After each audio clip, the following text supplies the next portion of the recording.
આ થોડો નહીં, બહુ ગુસ્સો આવે ને એના માટે છે. બધાએ તો કહી દીધું આદત બહુ ખરાબ છે, પણ ક્યારે જાણવાની ટ્રાય નહીં કરી કે કેમ આવે છે. સિમ્પલ છે, અગર તમે જાણવાની ટ્રાય કરી જ નથી તો સલાહ આપવાની હિંમત કઈ રીતે કરી? તમે એક્સપેક્ટ કરો છો કે એ તમને સારી રીતે ટ્રીટ કરે, પણ ક્યારે એને સમજવાની ટ્રાય કરી છે કે એ તમારાથી શું એક્સપેક્ટ કરે છે?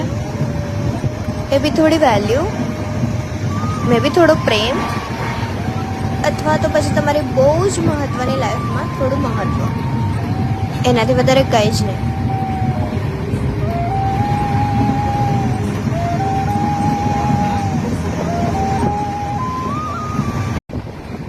આ થોડો નહીં, બહુ ગુસ્સો આવે ને એના માટે છે. બધાએ તો કહી દીધું આદત બહુ ખરાબ છે,